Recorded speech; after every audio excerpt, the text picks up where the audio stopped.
Have you ever wondered what a single day's news can tell us about, well, everything?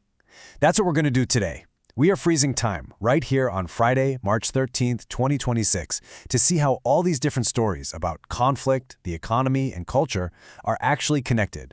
So let's dive in and piece it all together. So, yeah, how do all these headlines that we scroll past every single day, how do they actually fit together? What is the big picture they're painting? Well, let's start with the story that was really leading the news on this particular day.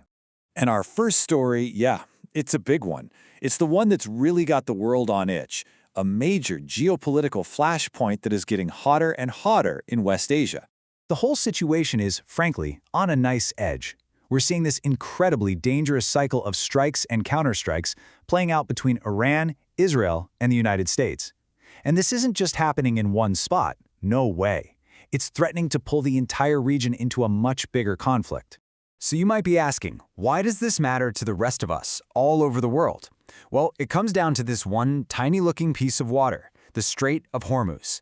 It is an absolutely critical choke point for global oil supplies, and Iran has been threatening to disrupt it. And honestly, this quote just says it all. When this narrow waterway sneezes, the global economy catches a cold. And that cold? Oh yeah, we're already feeling the symptoms. Just the threat of disruption has been enough to send oil prices skyrocketing past the $100 a barrel mark.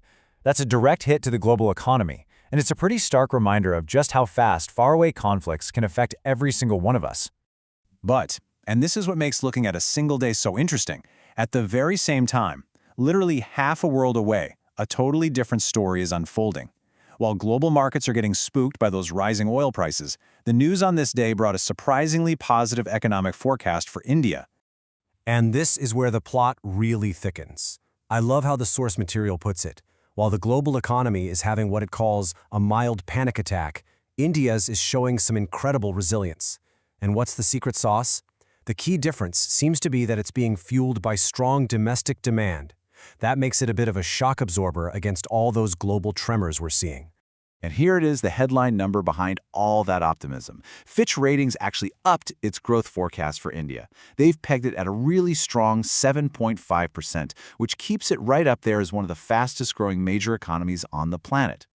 But, and this is the most crucial point, these stories are not happening in separate universes. Remember that $100 plus barrel of oil we just talked about? Well, that is seen as a major risk that could throw a real wrench into this optimistic forecast. I mean, nothing slows down economic growth quite like a big spike in energy prices. Okay, so now let's zoom in. How does that big national economic optimism actually translate to action on the ground? Well, on this very day, in Punjab, they are kicking off the Progressive Punjab Investors Summit. And the summit's goal is pretty simple, but it's also incredibly ambitious. It's really about creating a kind of domino effect. First, you attract global investment. Then you channel that money into key sectors that have huge growth potential. And finally, you use all that as fuel to drive real, tangible progress for the entire region. And they're not just throwing money around randomly. The summit is being really strategic, targeting future-focused areas like artificial intelligence, but also foundational ones like manufacturing and, just as important, supporting the growth of all those small and medium-sized businesses. And let me tell you, this isn't just talk. This isn't just a goal. The state has already attracted investment proposals worth a jaw-dropping 1.55 lakh crore rupees since just 2022. So there's some serious momentum building here. Okay, so we've covered global conflict, national economics, and local investment. But, life is so much more than just these big headlines, right? So for our final section, let's just take a look at two smaller stories that give us a feel for daily life. So on the modern side of things, preparations are in full swing for a huge award show. It's all about celebrating India's top athletes, recognizing incredible achievement that's happening right here, right now.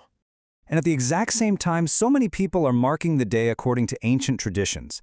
Today happens to be Krishna Paksha Navami, which is a specific phase of the moon used in the Hindu calendar to figure out the most auspicious times for important events. Isn't that fascinating?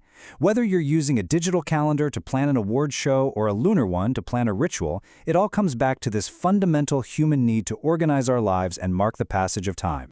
So we end right where we started, looking at a single day. A day that held escalating conflict, surprising economic strength, local ambition, and cultural life all humming along at the same time. So I'll just leave you with this question to think about. When future historians look back on this day, what will they decide was the real story of March 13th, 2026?